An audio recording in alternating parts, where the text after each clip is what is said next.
नमस्कार, मी विशाल परदेशी।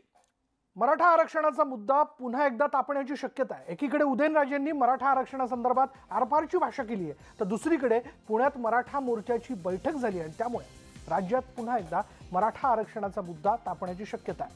आरपारची लढाई या आपल्या विशेष वृत्तमालिकेत या संदर्भात आज आपण चर्चा करणार आहोत।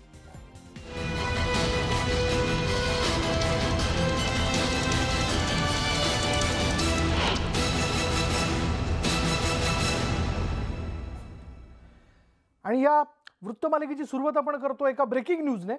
8 डिसेंबरला लॉंग मार्चचा इशारा जो आहे तो देण्यात आलेला आहे। मराठा संघटनांच्या वतीने हा इशारा देण्यात आलेला आहे। रखडलेल्या नियुक्त्यांवरून आता मराठा संघटना आक्रमक झाल्यात। महत्त्वाची बैठक त्यांची पार पडलेली आणि या बैठकीतनं आता लॉंग मार्च काढण्याचा इशारा जो आहे तो देण्यात आलेला आहे। दुसरीकडे उदयनराजे भोसलेंनी देखील जर मिळत नसेल तर हिसकावून घेऊ असं म्हणत विद्यार्थ्यांच्या प्रश्नावरनं येणाऱ्या काळात आपण आक्रमक भूमिका घेणार आहोत हे सांगितलेलं आहे। त्यामुळे आता मराठा आरक्षणाचा मुद्दा हा अधिकाधिक तापत जातोय हे यावरून दिसून येतंय। 8 डिसेंबरला लॉंग मार्च काढण्याचा इशारा जो आहे तो मराठा संघटनांच्या वतीने देण्यात आला। रखडलेल्या नियुक्त्यांवरून मराठा संघटना आक्रमक झाल्या।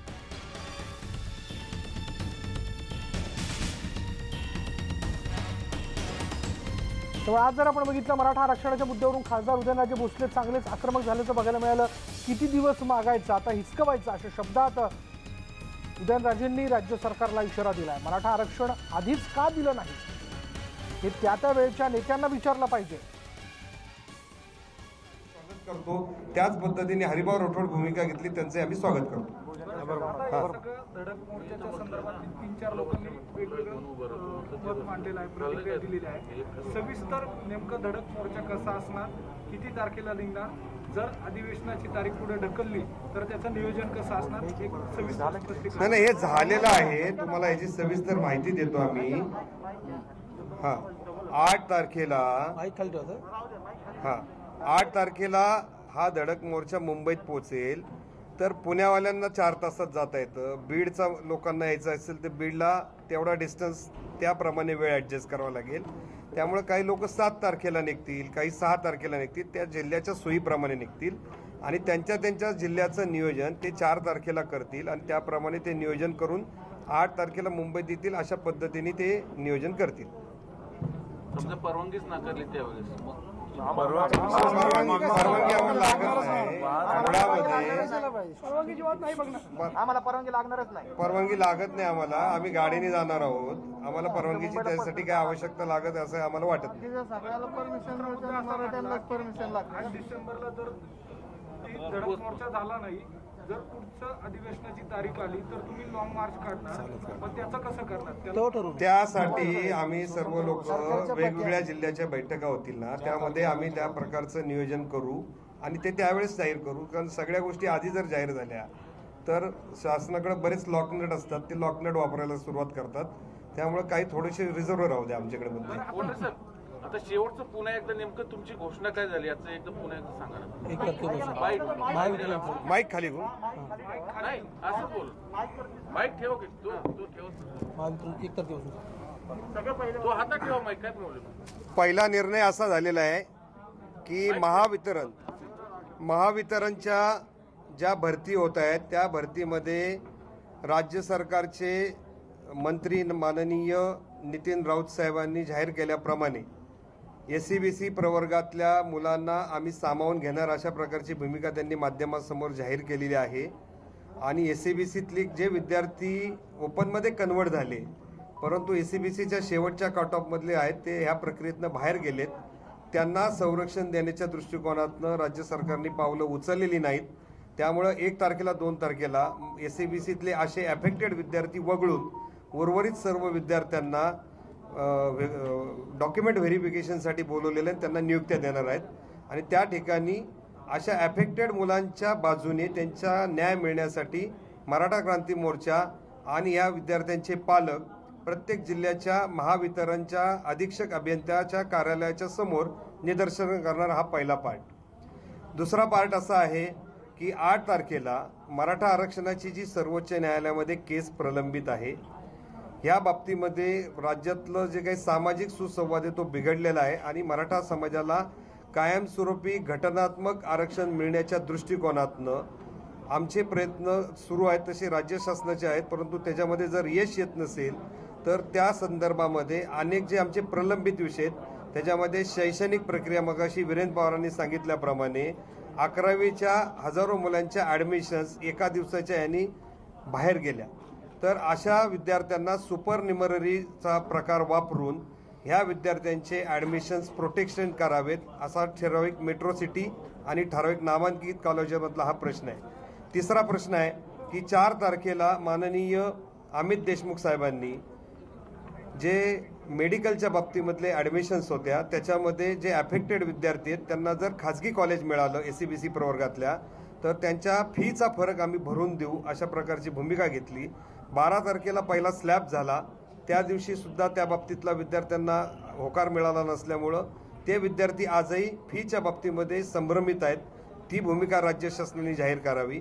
चौथी भूमिका अशी आहे की 2014 पासून ते 2018 आणि 9/9/2020 पर्यंत ज्या विद्यार्थ्यांच्या ॲडमिशन्स झालेल्या होत्या, ज्या उमेदवारांना MPSCच्या नियुक्त्या मिळालेल्या होत्या, म्हणजे निवड जाहीर झाली पण नियुक्तीचं पत्र मिळालं नाही, अशा विविध डिपार्टमेंटमधल्या नियुक्त्या याला कोणत्याही प्रकारचा अडथळा नसताना त्या प्रलंबित आहेत, त्या सर्व नियुक्त्या त्यांना देण्यात याव्यात, ही सुद्धा त्याच्यामधली मागणी आहे. अशा विविध मागण्यांच्या अनुषंगाने राज्य शासनाकडं वेळोवेळी पाठपुरावा केलेला आहे. परंतु त्याच्यातला जो निर्णय वारंवार प्रलंबित फक्त सर्वोच्च न्यायालयाकडे बोट दाखवून दिलेला आहे, त्याच्यामध्ये जे काही कायदेशीर बाबी आहेत त्या कायदेशीर बाबी सर्व आम्ही राज्य शासनाकडे पाठवलेल्या आहेत. राज्य शासनाने अधिवेशनाच्या अगोदर त्याच्यावर निर्णय घ्यावा, अन्यथा आम्ही 8 तारखेला आम्ही आज ठरवल्याप्रमाणे आमचा प्रत्येक जिल्ह्यातला लॉंग मार्च ह्या सर्व मागण्यांना धरून या ठिकाणी जाणार आहे आणि त्या दृष्टिकोनाने आमची तयारीचा निर्णय आज ठिकाणी झाला. पवारांच्या घरासमोर आंदोलन करण्यासाठी तुमच्यातलेच काही लोकांनी घोषणा केली. मराठा मोर्चाला पाठिंबा आहे का आणि या संदर्भात मंत्र्यांच्या घरासमोर आंदोलन तो आज या ठिकाणी निर्णय झालेला नाहीये, तो काल नाशिकच्या ठिकाणी जाहीर झालेला आहे, परंतु राज्यस्तरीयवर तो आज घेतलेला नाही. परंतु एक अशी भावना आहे समाजामध्ये की शरद पवार साहेब हे महाराष्ट्राचे नेते आहेत आणि त्यांनी याच्यात निर्णायक भूमिका घेतली पाहिजे. तर जसं शरद पवार साहेब आहेत, राज ठाकरे आहेत, उद्धव ठाकरे आहेत, या सर्वच नेत्यांनी आणि विशेषतः OBC नेत्यांनी आपलं जर मन मोठं केलं तर हा आरक्षणाचा प्रश्न पुढच्या काही दिवसामध्ये नक्की मार्ग निघू शकतो असा आम्हाला विश्वास वाटतो आणि त्याच्यासाठी कोर्टात सुद्धा जाण्याची गरज नाही. अशा प्रकारचा निर्णय जर झाला तर महाराष्ट्र त्याचं स्वागत करेल. त्यामुळं महाराष्ट्रात सामाजिक संवाद राखण्यासाठी आणि या सर्व नेत्यांचं राजकारण शेवट जाती व्यवस्थेवरच चालतं, तर त्यामुळे या सर्व नेत्यांनी ही जनता आहे 3,28,00,000 तिचे पण काही प्रश्न आहेत आणि ते प्रश्न सोडवण्याच्या दृष्टीने निर्णायक भूमिका घ्यावी म्हणून ही आजची निर्णायक बैठक होती. मग आंदोलन पाठिंबा आहे की नाही ते नाशिकवाल्यांनी जे तो आता त्या ठिकाणी आम्ही सगळे मिळून ठरवू. तो नाशिकचा निर्णय होता. आम्ही महाराष्ट्राच्या आजच्या बैठकीमध्ये हा विषय चर्चेला आलेला नाही, त्यामुळं त्याविषयी आज भाष्य करणं योग्य नाही. सांगितलंय हो. एकच मिनिट, परत एक बातमी चालली होती टीव्हीला, एक बातमी चालली होती टीव्हीला की आपापसात बाचाबाची झाली का म्हणून. तर आंदोलनाचं स्वरूप कसं असावं या अनुषंगाने आमच्यामध्ये ती चर्चा चालली होती. जे टायटल चाललं ते चुकीचं आहे. टायटल चाललं नाही. आता एका माध्यमावर बैठकीमध्ये गोंधळ झाला वगैरे नाही. मराठा समाजाची बैठक आहे, सगळ्या व्यवस्थित शांततेत चर्चा झाल्या. फक्त सांगताना आंदोलन कसं असावं यासाठी एखादा कार्यकर्ता मोठ्या आवाजात बोलला तर दुसराही मोठ्या आवाजात सांगतो की नाही असं झालं पाहिजे, याचा अर्थ वाद नाही आणि ते मतभेद नाही आहेत, नाही तर आम्ही एकत्र दिसलो नसतो तुम्हाला.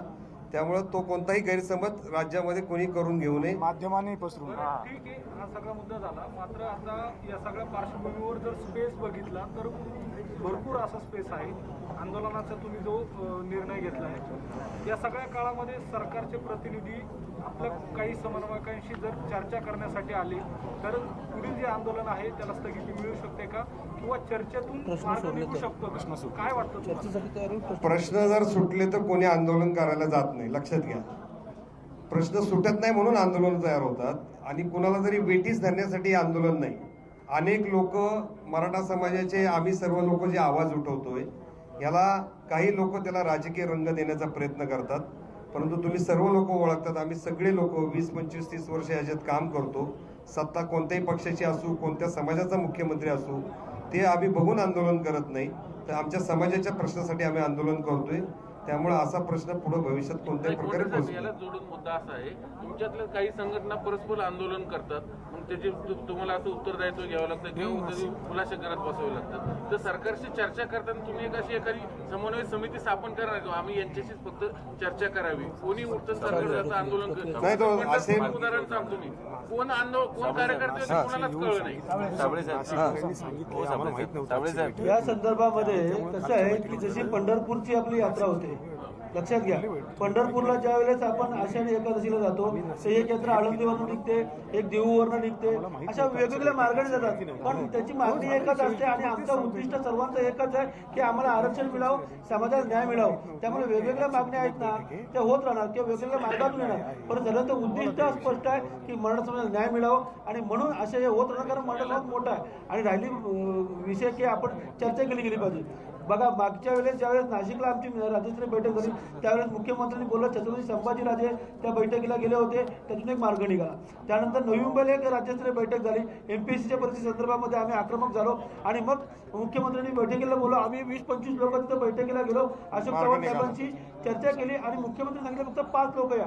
तर आम्ही सांगितलं का 5 तरी कशाला, मग आमचे छत्रपती संभाजीराजे गेले, नरेंद्र पाटील गेले आणि तो निर्णय लागला. त्यामुळे कसं होतं, समन्वय समिती तर आहेच, आम्ही जातो, परंतु ज्याच्या वेळेस ते बोलवतील आम्ही सर्व जाऊ आणि मुख्यमंत्री जर का याच्या माध्यमातून कोरोनाच्या माध्यमातून कमी लोकांना भेटतात तर भेटू द्या. संभाजीराजे किंवा आमच्यापैकी कोणी 4-5 लोक गेले तरी तो मार्ग सोडतो. बरं, तुम्ही एक मुद्दा असा म्हटला की संभाजीराजे गेले तरी मुद्दा निघू शकतो. नुकताच उदयनराजेंची पत्रकार परिषद झाली, त्यामध्ये आणि यानंतर थेट आपण जातोय, मुख्यमंत्री उद्धव ठाकरे हे कोस्टल रोडची पाहणी करण्याकरता म्हणून गेलेले आहेत. थेट जाऊयात तिथे. लवकरच मुंबईकरांसाठी आवश्यक असणारा हा महत्त्वाकांक्षी कोस्टल रोड जो आहे तो पूर्ण होणार आहे, त्याबद्दलचं काम सुरू होणार आहे आणि त्याच ठिकाणी आपण बघतोय एकूण कामकाजाबद्दलची पाहणी करण्याकरता म्हणून खुद्द मुख्यमंत्री उद्धव ठाकरे जे आहेत ते तिथं पोहोचलेले आहेत. कुठपर्यंत हे काम आलंय, कशा पद्धतीने ते केलं जातं, यापुढची रूपरेखा कशी असणार आहे, काय टप्पे असतील त्याच्यातले, याविषयीची सगळी माहिती ते जाणून घेतात. आणि यावेळी अर्थात ज्या कंपनीकडे काम देण्यात आलेलं आहे त्या कंपनीचे सगळेच कामगार, त्याचबरोबर अभियंता आणि मुख्य पदाधिकारी जे ते उपस्थित आहेत, त्यांच्याकडनं मुख्यमंत्री उद्धव ठाकरे याविषयीची माहिती घेतील. कोस्टल रोड हा वरळी सिलिंगप्रमाणेच मुंबईकरांसाठी, मुंबईकरांच्या सोयीसाठी आणि प्रवास अधिकाधिक सुखकर व्हावा, कमीत कमी वेळेत व्हावा या दृष्टीने म्हणून हा कोस्टल रोड जो आहे तो फार महत्त्वाचा आहे. अत्यंत महत्त्वाकांक्षी असा हा प्रकल्प आहे या सरकारच्या कालावधीतला. त्यामुळे हा कोस्टल रोड जो आहे त्याचं काम कुठपर्यंत आलेलं आहे, कशा प्रकारे ते होणार आहे याविषयी माहिती घेण्याकरता खुद्द मुख्यमंत्री उद्धव ठाकरे इतरही आपल्या सगळ्या सहकाऱ्यांसह तिथं पोहोचलेले आहेत. आणि थोड्याच वेळात बघूयात त्या कोस्टल रोडबाबतची पाहणी केल्यानंतर ते काही माध्यमांशी बोलत आहेत का, काही माहिती देत आहेत का, तो कुठपर्यंत पूर्ण झाला आहे किंवा कशा पद्धतीने तो पूर्ण होतो आहे याविषयी ते काही सांगतायत का.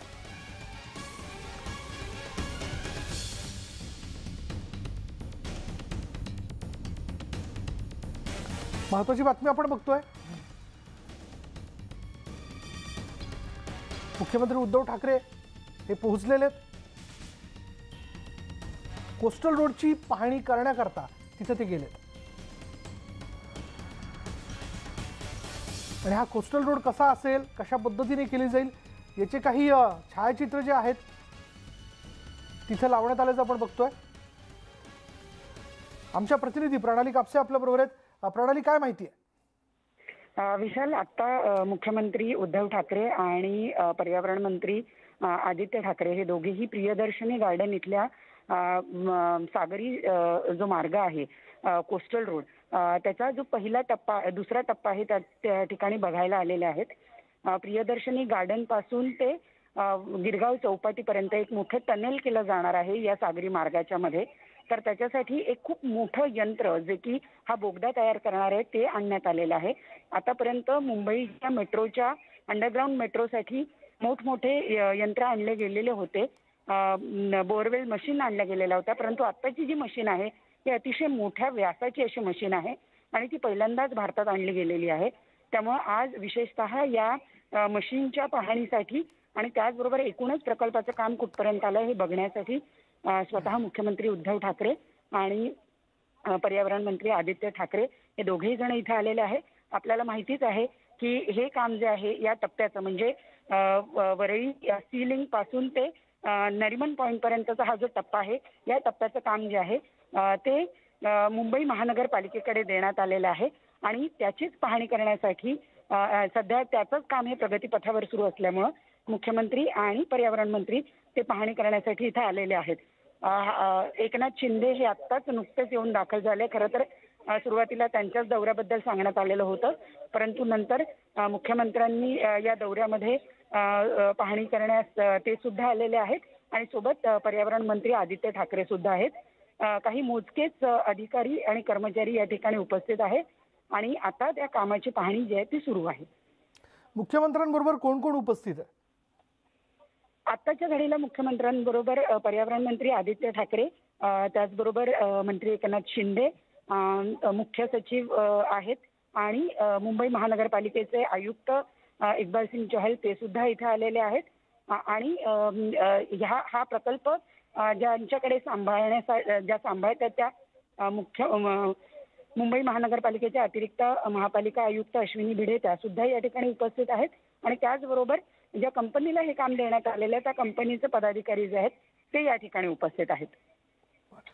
प्रणाली, आपल्या सगळ्या प्रेक्षकांसाठी म्हणून हा प्रकल्प किती महत्त्वाचा आहे, कशा प्रकारे हा प्रकल्प याविषयी जरा माहिती सांगा. ज्या पद्धतीनं आपल्याला माहिती आहे की मुंबईमध्ये आपण फ्रीवे तयार करण्यात आलेला होता, त्या फ्रीवेमुळे मुंबईतल्या मध्य भागात होणारी जी वाहतूक कोंडी तोडता येणं शक्य झालं होतं. त्याच पद्धतीनं मुंबईच्या पश्चिम किनारपट्टीवर जी मोठी वाहतूक कोंडी होत असते तिला तोडण्यासाठी म्हणून हा प्रकल्प आखण्यात आलेला होता. हा प्रकल्प 3 टप्प्यांमध्ये आहे. एक नरिमन पॉइंट ते वरळी सीलिंगच्या सुरुवातीपर्यंत, वरळी सीलिंग ते बांद्रा एंड पर्यंत आणि बांद्रापासून पुढे बोरीवलीपर्यंत. तुर्तास आता या प्रकल्पामध्ये केवळ वरळी सीलिंग जो आहे तो आधीच तयार आहे, तर नरिमन पॉइंट ते वरळीपर्यंतचा जो टप्पा आहे हा मुंबई महानगरपालिकेला सोपवण्यात आलंय काम करण्यासाठी आणि त्या टप्प्याचं काम सध्या सुरू आहे. तिसरा आणि जो शेवटचा टप्पा आहे म्हणजे बांद्रा ते बोरीवली या टप्प्याला अजून अनेक परवानग्या मिळणं बाकी आहे, त्यामुळे त्याचं काम अजून सुरू झालेलं नाही. आपण बघतोय मुख्यमंत्री उद्धव ठाकरे हे पर्यावरण मंत्री आदित्य ठाकरे यांच्या बरोबर कोस्टल रोडची पाहणी करण्याकरता म्हणून तिथे पोहोचलेले आहेत. मुंबईकरांसाठी मुंबईच्या विकासाच्या दृष्टिकोनातून हा अत्यंत महत्त्वाकांक्षी असा प्रकल्प आहे आणि त्यांच्यासोबत खुद्द MSIDC मंत्री एकनाथ शिंदे देखील उपस्थित असल्याचं आपण बघतोय. मुंबईचा चेहरा मोहरा बदलणारा असा हा प्रकल्प आहे. प्रणाली, म्हणजे ही काय म्हणूयात की ही भेट ठरलेली होती की अचानक हा दौरा ठरला? खरं तर हा अचानक दौरा ठरलाय असं म्हणायला हरकत नाही, कारण आपल्याला माहिती आहे की गेले काही महिने सातत्यानं महाराष्ट्रच नव्हे तर संपूर्ण देश कोरोनाच्या संकटाचा सामना करत आहे सातत्यानं. त्यामुळे या कालावधीमध्ये कुठलेही प्रकल्प असतील किंवा कुठल्याही मोठ्या योजना ज्या त्या राबवल्या गेल्या नाही किंवा कुठलीही पाहणी किंवा दौरे या दरम्यान झालेले नाही. आज अचानक काही तासांपूर्वी या दौऱ्याबद्दलची माहिती प्रसारमाध्यमांना देण्यात आली. सुरुवातीला केवळ MSRDC मिनिस्टर एकनाथ शिंदे हे हा दौरा करणार होते अशी माहिती आलेली होती, परंतु त्यानंतर अर्ध्या तासातच पुन्हा माहिती आली की स्वतः मुख्यमंत्री या दौऱ्याची पाहणी करणार आहेत आणि मग आणि त्यानुसार आता आपण पाहतो की ही पाहणी केली जाते. आता मुख्यमंत्री जी बोरिंग मशीन आणण्यात आलेली आहे टनेलसाठी तिच्या दिशेनं निघालेले आहे. जसं मी सांगितलं की अतिशय मोठ्या व्यासाची ही टनेल मशीन आहे. आतापर्यंत भारतात आणली गेलेली ही सगळ्यात मोठी अशी ही बोरिंग मशीन आहे, जिच्या पाहणीसाठी आता मुख्यमंत्री त्याचबरोबर आदित्य ठाकरे त्याचबरोबर एकनाथ शिंदे हे त्या बोरिंगच्या दिशेनं निघालेले आहे. भारताच्या दृष्टीनं आपण एकूणच ज्या पायाभूत सुविधा आहेत त्या सुविधांच्या निर्मितीमध्ये एक मोठा टप्पा जो आहे तो आज या ठिकाणी घातला जातो आहे. एक मोठा वेगळा गोष्ट जी आहे ती आपल्याला बघायला मिळते आणि ती म्हणजे ही बोरिंग मशीन. कारण याच्यापूर्वी जेव्हा मेट्रोसाठी आणल्या गेलेल्या बोरिंग मशीन होत्या त्याचा व्यास कमी होता, तिथून केवळ ट्रेन जाणार होत्या, परंतु या बोरिंग मशीन मधून मात्र जो बोगदा तयार होणार आहे त्यातून गाड्या येणार जाणार आहेत आणि त्यामुळे ह्याचा व्यास अतिशय मोठा असा आहे आणि हा आपण अभियांत्रिकीमधला एक अद्भुत चमत्कार म्हणायला हरकत नाही. त्याचीच पाहणी करण्यासाठी आज मुख्यमंत्री आणि इतर सगळे लोक जे ते या ठिकाणी आलेले आहेत. धन्यवाद प्रणाली या सगळ्या माहितीबद्दल. आपण बघतोय कोस्टल रोडची पाहणी करण्याकरता म्हणून खुद्द मुख्यमंत्री उद्धव ठाकरे, पर्यावरण मंत्री आदित्य ठाकरे आणि राज्याचे मंत्री एकनाथ शिंदे देखील त्यांच्याबरोबर उपस्थित असल्याचं आपण बघतोय. यानंतर इथे वेळ झाली की ब्रेकची ब्रेक घेऊयात. पहा फक्त न्यूज 18 लोकमत.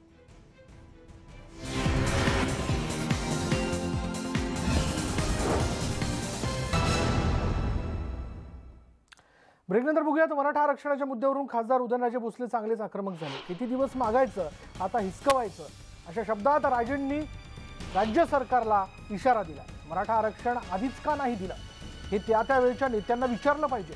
मंडल आयोगावेळी शरद पवार मुख्यमंत्री होते आणि त्यांनाही विचारायला हवं असं उदयनराजे म्हणाले. देवेंद्र फडणवीसांनी मराठा आरक्षण टिकवलं पण त्यांना नावं ठेवली गेली. मी म्हणतो फडणवीसांना पुन्हा मुख्यमंत्री करा, मी त्यांना आरक्षण देण्यास भाग पडतो असा मोठा दावाही राजेंनी केला.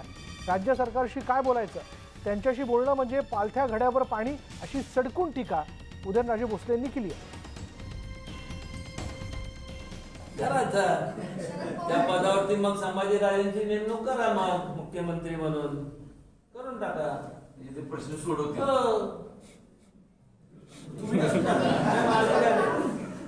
माझं मला काही पदावरती काही इंटरेस्ट नाही, ते म्हणतात आहे ना, करा की मग करा.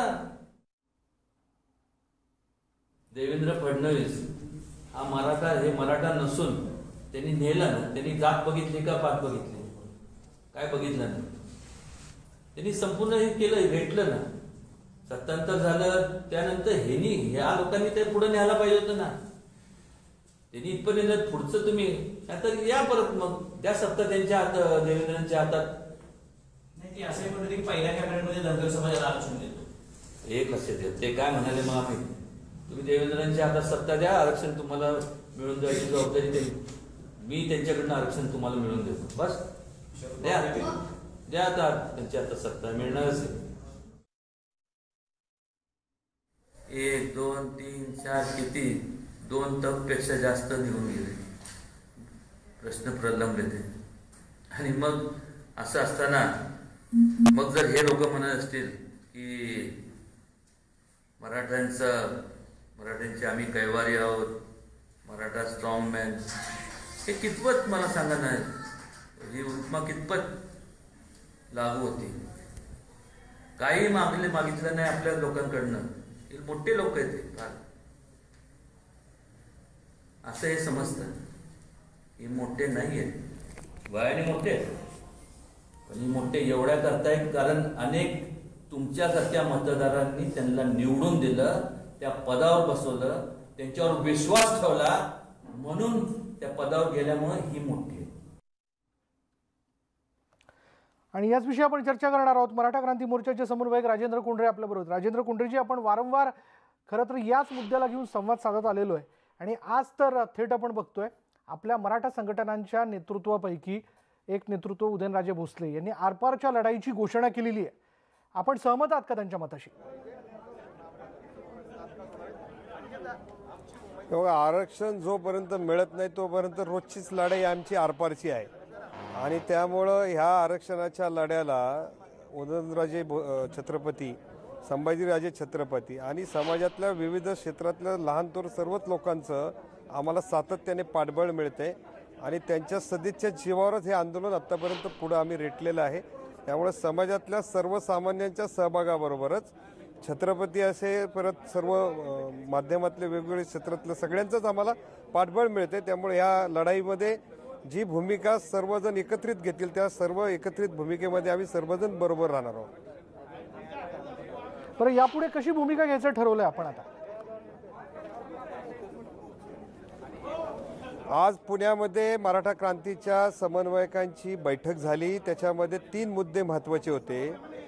माननीय मंत्री नितीनजी राऊत यांनी महावितरणच्या भरतीमध्ये ACBC प्रवर्गाला स्टे आल्यानंतर त्या मुलांची सगळी प्रक्रिया अगोदर पूर्ण झाल्यामुळे त्यांना आम्ही सामावून घेणार अशा प्रकारची भूमिका आपल्या माध्यमाच्या स्वरूपातून जाहीर केली होती. प्रत्यक्षात 1 तारखेला ACBC प्रवर्गातल्या काही मुलांना वगळून त्यांनी नियुक्त्या देण्याच्या बाबतीमध्ये प्रक्रिया सुरू केलेली आहे आणि त्यामुळे त्या विद्यार्थ्यांच्या पालकांना घेऊन आम्ही 1 तारखेला महावितरणच्या प्रत्येक जिल्ह्यातल्या कार्यालयावर आंदोलन करणार आहोत. नंबर 1.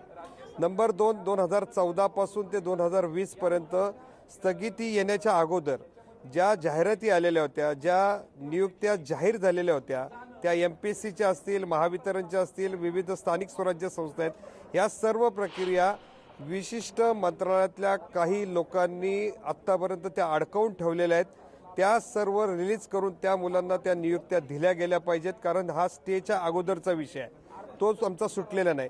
तिसरा, 11वीच्या बाबतीमध्ये इंजिनिअरिंगच्या काही कॉलेज आहे आणि मेडिकलच्या बाबतीमध्ये सुपर न्युमररी पोस्ट तयार करून अधिसंख्य जागा तयार करून विद्यार्थ्यांना सामावून घेण्यावं.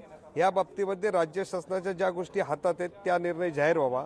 चौथा, माननीय मंत्री अमित देशमुख साहेबांनी 4 तारखेला ज्या SCBCच्या विद्यार्थ्यांना स्थगिती आदेशामुळं सरकारी कॉलेज मिळणार होतं त्यांना आता पर्यायाने खाजगी कॉलेजकडे जावं लागेल. ती खाजगी कॉलेजची फी 8 लाख रुपयाच्या आतल्या विद्यार्थ्यांची जी गॅप आहे, फरकाची रक्कम, ती भरण्याच्या बाबतीत जी भूमिका घेतली त्या बाबतीत शासन निर्णय निगर्मित करावा अशी आमची एक मागणी आहे. आणि 5वी, माननीय मंत्री हरिभाऊ राठोड साहेबांनी, मंत्री नाहीत, माजी आमदार खासदार आहेत, त्यांनी SCBCच्या जे विद्यार्थी मराठा समाजातले आहेत यांना आत्ताही देखील 50%च्या आतमध्ये आरक्षणात सामावून घेईल अशा प्रकारची भूमिका घेतली होती. आणि दुसऱ्या बाजूला माननीय भुजबळ साहेब मराठा समाजाला आरक्षण द्यायला विरोध नाही, परंतु त्यांचे काही कार्यकर्ते आरक्षणाच्या बाबतीमध्ये सर्वोच्च न्यायालयात आणि आमच्या उच्च न्यायालयामध्ये विरोधात जात आहेत. त्यामुळं 2 समाजामध्ये कुठल्याही प्रकारचा तणाव व्हावा अशी मराठा क्रांती मोर्चाची भूमिका नाही. जर राज्य विधिमंडळातल्या सर्वपक्षीय नेत्यांनी भूमिका घेतली आणि OBCच्या नेत्यांनी भूमिका घेतली तर आजही मराठा आरक्षणाच्या बाबतीत आउट ऑफ कोर्ट निर्णय घेऊ शकतो. एकच अर्धा मिनिट आधी घेतो आपल्याला की राज्य मागासवर्ग आयोगाने मराठा समाजाला SCBC म्हणून डिक्लेअर केलेलं आहे. राज्याच्या विधिमंडळाने ह्या अहवालावर शिक्कामोर्तब करून ती शिफारस मान्य केलेली आहे. मुंबई उच्च न्यायालयाने ती मान्य केलेली आहे. सर्वोच्च न्यायालयाच्या निरीक्षणामध्ये मराठा समाज सामाजिक, शैक्षणिक, आर्थिक मागास आहे, पण 50% आरक्षणाच्या पुढील मर्यादा ओलांडताना त्याला जी एक्स्ट्रा ऑर्डिनरी सिच्युएशन जी लागते ती सिद्ध होत नाही, म्हणून स्थगिती दिलेली आहे. याचा अर्थ असा आहे की आजही सोशली, एज्युकेशनली बॅकवर्ड मराठा समाज आहे आणि त्यामुळं एक्झिस्टिंग आरक्षणामध्ये राज्य सरकारला जर आरक्षणाचा काही मार्ग काढता येत असेल तो सर्व पक्षीय आणि सर्व धर्मीय, सर्व जातीय लोकांनी एकत्र येऊन काढला तर महाराष्ट्रामध्ये सामाजिक संवाद राहील. अशा प्रकारच्याही आव्हानावर आमची आज या ठिकाणी चर्चा झाली आणि ते गाऱ्हाणं सांगण्यासाठी आम्ही विधिमंडळावर 8 तारखेला जाणार आहोत. बरं, मला उदयनराजे भोसलेंच्या आणखीन एका वक्तव्याकडे आपलं लक्ष वेधायचं आहे. त्यांनी असं म्हटलं की पुन्हा एकदा देवेंद्र फडणवीसांना मुख्यमंत्री करा, मी त्यांना आरक्षण द्यायला भाग पाडतो. खरंच सहज एवढं सोपं आहे का ते? नाही, तसं नाही. एक असं असतं, व्यक्ती कोण आहे, व्यक्तीची इच्छा कशी आहे आणि त्या इच्छेमागं त्याची ताकद किती लागते हा एक प्रश्न असतो. शेवट काय आहे की आम्हाला कोणत्याही राजकीय व्यक्ती आणि पक्ष म्हणून आम्हाला आंदोलन चालवायचं नाही आहे, कारण आम्ही या विषयात 30 वर्षापासून काम करतो आहे. महाराष्ट्राचा मुख्यमंत्री कोणत्या समाजाचा, धर्माचा हे बघून आमचं आंदोलन चालत नाही. परंतु माननीय फडणवीस साहेब असतील किंवा त्या काळामध्ये मराठेतर जे मुख्यमंत्री झाले त्यांनी काहीतरी देण्याचा प्रयत्न केला. मराठा मुख्यमंत्री जरी झाले तरी त्यांना काही लिमिटेशन्स सामाजिक संवादामुळे कमी आलेल्या असल्या तरी त्यांनी पूर्णपणे आमच्यावर अन्याय केला अशी आम्ही कधी भावना मांडत नाही.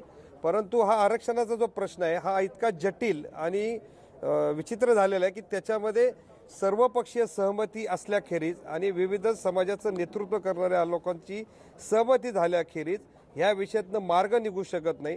आणि तेच संवादाचं पाऊल मराठा क्रांती मोर्चा टाकायला तयार आहे. तर मग सर्व राजकीय पक्षांनी कोर्टाच्या भूमिकेकडे बोट दाखवण्यापेक्षा सामाजिक प्लॅटफॉर्मवर जर हा प्रश्न सोडवला तर तो अधिक महाराष्ट्राला पुढे नेणारा ठरेल.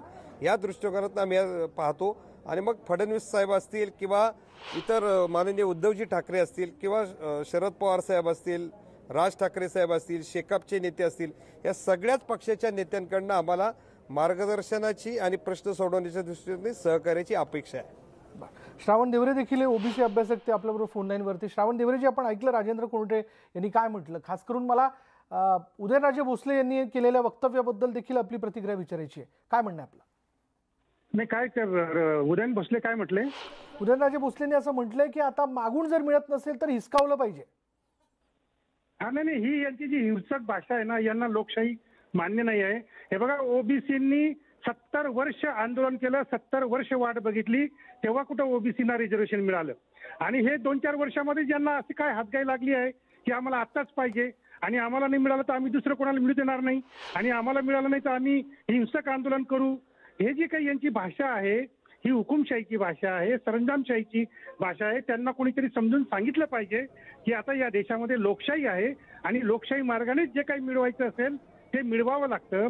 बरं, यांचे विधानसभेमध्ये 288 पैकी यांचे 150च्या वर आमदार आहेत, लोकसभेमध्ये यांचे खासदार आहेत. मग हे लोकशाही मार्गाने तिथं लढण्याच्या ऐवजी हे इथं रस्त्यावरची लढाई का म्हणून करतायत आणि लोकांना त्रास का देत आहेत? आणि एमपीएससी यूपीएससी परीक्षा बंद पाडून, नोकर भरती बंद पाडून या महाराष्ट्राच्या जनतेला हे वेठीस का धरतायत हे मला समजत नाहीये. हे सरंजामशाही कुठपर्यंत चालणार आहे यांची? बरं, श्रावण देवरेजी, आपलं जे म्हणणं आहे त्याच्यावरती मी राजेंद्र कोंढरेंचं उत्तर घेणार आहे, पण यानंतर थेट मी जातोय रावसाहेब दानवेंच्या पत्रकार परिषदेत. बघूयात ते काय म्हणतात. मला असं वाटतं की केंद्राने जबाबदारी घेतली परंतु राज्यानं घेतली नाही. मार्च 2020 अखेर केंद्राकडे सेसपोटी 55,000 कोटी जमा झाले, तरीही केंद्राने 1,65,000 कोटी इतका परतावा दिला. या परताव्यात केंद्राने महाराष्ट्राला सर्वाधिक 19,200 कोटी इतका परतावा दिलेला आहे. खरं तर राज्यांनी याचा गांभीर्यानं विचार केला पाहिजे. केंद्र सरकारने सर्व काही करावं असं म्हणत आघाडी सरकार आपली अक्षमता, अकार्यक्षमता दाखवत आहे. खरं तर लॉकडाऊनमुळं ही परिस्थिती निर्माण झाली. आपल्या राज्यामध्ये अतिवृष्टी झाली. अतिवृष्टीच्या काळामध्ये खरं तर पंचनामे करणं, नुकसानीचा अंदाज घेणं आणि त्या आधारे शेतकऱ्याला नुकसान भरपाई देणं अपेक्षित असतं. गेल्या वर्षी आपल्या राज्याचे मुख्यमंत्री परभणीला गेले, त्यांनी सांगितलं पंचनामे करू नका, सरसकट 50,000 रुपये बागायतला, 25,000 कोरडवला द्या. परंतु राज्याच्या मुख्यमंत्र्यांनी दौरा नाही केला, सोलापूर जिल्ह्यात गेले, बरोबर अंदाज नाही घेतला, 10,000 कोटी रुपयाचं पॅकेज दिलं. दिवाळीच्या अगोदर पण कोणत्याही शेतकऱ्याच्या खात्यात पैसे जमा झाले नाही. या 10,000 कोटीपैकी 5,000 कोटी रुपये हे केवळ रस्ते आणि पुलावर खर्च होणारे, शेतकऱ्यांसाठी फक्त 5,000 कोटी रुपयेच या नुकसान भरपाईपोटी जमा होणार. खरं तर अशा अडचणीच्या काळात राज्याच्या तिजोरीमधून राज्य सरकारने जेवढं काही नुकसान झालं शेतकऱ्याचं, तेवढी नुकसान भरपाई द्यायला पाहिजे होती. खरं तर हे का होऊ शकलं नाही, तर या तिन्ही पक्षामध्ये समन्वय नाही. या महाआघाडीत समन्वय नाही आहे.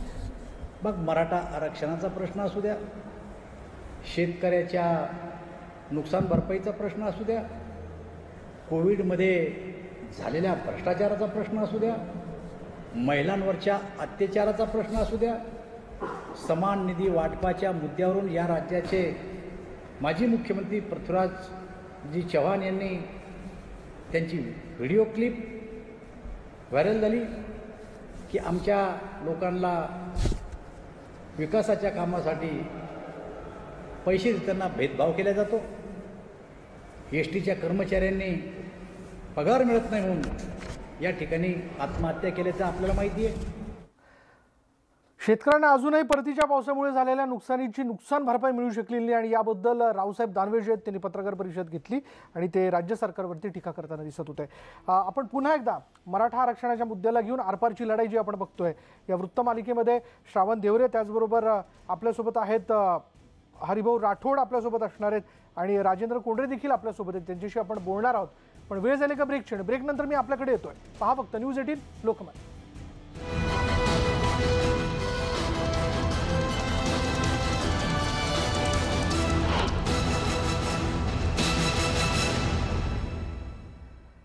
मराठा आरक्षणाचा विषय खरंच आता आरपाईची लढाई ठरलेली आहे का, किंवा तशी लढाई आता लढावी लागणार आहे का, याविषयी आपण चर्चा करतोय. आपल्याबरोबर आहेत फोनलाईनवरनं ओबीसी अभ्यासक श्रावण देवरे, राजेंद्र कोंढरे आहेत मराठा मोर्चाचे समन्वयक आणि हरिभाऊ राठोड देखील आहेत. हरिभाऊ राठोड यांच्याकडे मी जातोय. हरिभाऊ राठोड, उदयनराजे भोसलेंनी जी भूमिका घेतलेली आहे किंवा आज जे त्यांनी वक्तव्य केलं याबद्दल आपली काय प्रतिक्रिया आहे?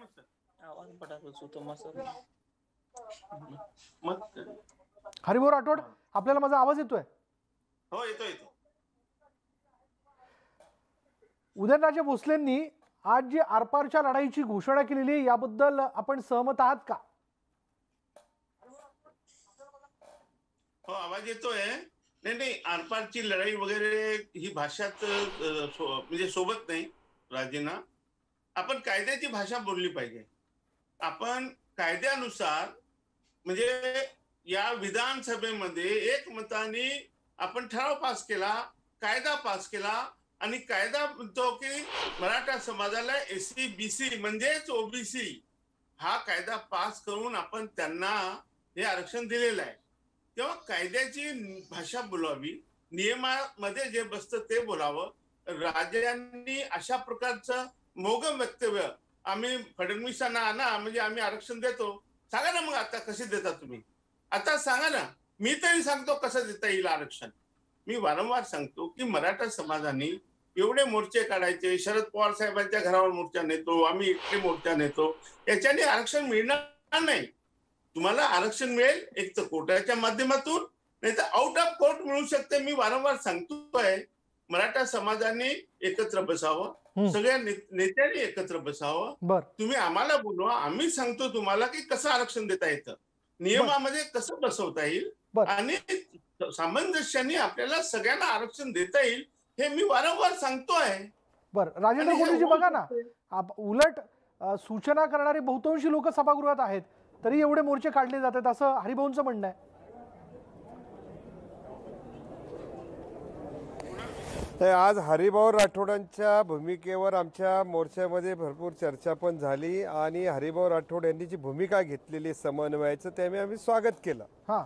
मुख्य कारण काय आहे की अनेक लोक यांना आरक्षण देऊ नका आणि ओबीसीत देऊ नका असं जे म्हणत होते, ह्या ठिकाणी हरिभाऊ राठोड साहेब आहेत. सामाजिक आणि शैक्षणिक प्रवर्ग म्हणजेच ओबीसी हे आता सिद्ध झालेलं आहे पहिली गोष्ट. आणि मगाशी श्रावण देवरे साहेबांनी जे काही सरंजामशाही वगैरे सगळे उल्लेख केला, आपला देश लोकशाही प्रधान आहे, परंतु एखाद्या गादीला आदरयुक्त लोक जर सन्मान देत असतील तर तो लोकभावनेचा आदर करायचं माननीय प्राध्यापक देवरे साहेबांनी शिकलं पाहिजे. त्यामुळं त्यांनी एकेरी उल्लेख करण्याच्या ऐवजी उदयनराजे असा उल्लेख करणं काही अवघड नव्हतं, कारण तुम्ही मोठमोठ्या नेत्यांना भेटता तेव्हा तुम्ही त्यांना कुर्णिसात करता, मग आता काय अडचण होती. नंबर 1. नंबर 2 की आता आरक्षणाचा मुद्दा ज्यावेळेस लढाई आयरपारची आम्ही ज्या भूमिका बोलतो की विधिमंडळामध्ये सर्वपक्षीय नेते कायदा पास करतात, पण हा कायदा घटनेच्या चौकटीवर टिकत असताना तो टिकला पाहिजे आणि तो टिकत असताना राज्यातलं सामाजिक सौहार्द जपलं पाहिजे. तर हे निर्णय घेण्याची प्रक्रिया ज्या विधिमंडळात होते त्या विधिमंडळावरच गाळानं घालायला आम्ही 8 तारखेला जाणार आहोत. बर, ठीक आहे. मोर्चे काढण्याचा अधिकार प्रत्येकाला आहे आणि लोकशाहीमध्ये तो अधिकार त्या पद्धतीने ते बजावतात. हरिभाऊ, काय हरकत आहे?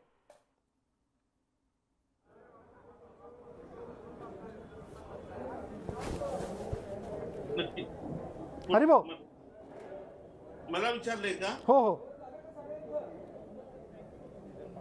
हा, तर नक्कीच मी काय म्हणतो, परत माझा शब्द रिपीट करतो मी आपल्याला. मराठा समाजाला आरक्षण देता येतंय आणि 27% आरक्षणाला धक्का न लावताही देता येते, कायद्याने देता येते. आपल्याला सुप्रीम कोर्टामध्ये जायची गरज नाही, आपल्याला सुप्रीम कोर्टामधून कदापि न्याय मिळणार नाही. तुम्ही आणखी फसवणूक करू नका.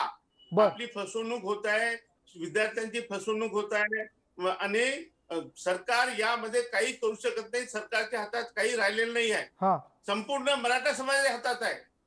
मी परत सांगतो तुम्हाला, मराठा समाजाच्या सगळ्या नेत्यांनी एकत्र बसा, तुम्ही बसा, एकत्र बसा. आणि मी काय सांगतोय की 27% आरक्षणाला धक्का न लागता देता येऊ शकतं असं आपलं म्हणणं आहे. राजेंद्र कुंडरेजी, आपण लोकसंख्या करू, लोकसंख्या. हरिभाऊ राठोड साहेबांनी जी गेल्या महिन्यापासून भूमिका घेतली आहे की मराठा समाजाला आरक्षण ओबीसीच्या आतमध्ये मिळू शकतं, त्याचं आम्ही स्वागत केलेलं आहे.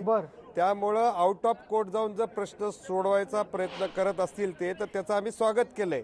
आणि आजच आम्ही काही लोकांना निरोप दिलेले आहेत की सर्व ओबीसी संघटना, मराठा समाजाच्या संघटना, सर्व पक्षीय नेते यांनी जर एकत्रित समन्वय करून आउट ऑफ प्रश्न कोर्टाच्या बाहेर जाऊन हा प्रश्न जर सोडवला तर तो सुटला तर निश्चित आनंददायी होईल आणि त्याच्यामध्ये सगळ्याच समाजाचं हित जर राखलं जात असेल तर त्याच्यामध्ये कुणी आडकाठी करण्याचं काही कारण नाही आणि अशा प्रकारची इच्छा असा समन्वय असावा अशी आमची भूमिका आहे. बर श्रावण देवरे देखील आपल्याबरोबर फोन लाईनवरती. श्रावण देवरेजी, आपण दोघांचं बोलणं ऐकलं. हा तिढा सुटू शकतो किंवा आरक्षण देता येऊ शकतं, काय म्हणणं आहे आपलं? नाही, पहिली गोष्ट कोंढरे साहेबांना सांगा की आम्ही ओबीसी कधीही कोणाला कुर्णीस हात घालत नाही आणि कोणाच्या पुढे झुकत नाही. आम्ही लोकशाहीमध्ये जगणारे लोक आहोत. आम्ही कोणाला राजे वाजे वगैरे काही म्हणत नाही. ते खासदार आहेत तर त्यांना आम्ही सन्मान करतो. त्यांना आम्ही खासदार उदयन भोसले असं म्हणतो, खासदार संभाजी भोसले असं म्हणतो. त्यांना जो काही लोकशाही पद्धतीने मान सन्मान द्यायचा तो आम्ही देतो.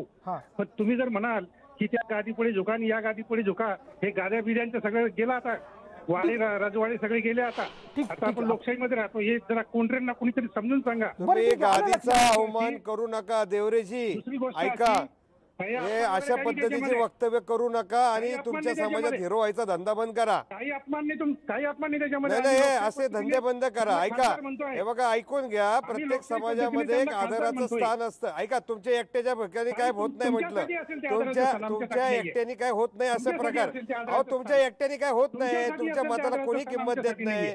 तुमच्या उजव्या आणि डाव्या बाजूला 10 माणसं उभी राहत नाही, तुमच्या मताला काय किंमत द्यायची आम्ही?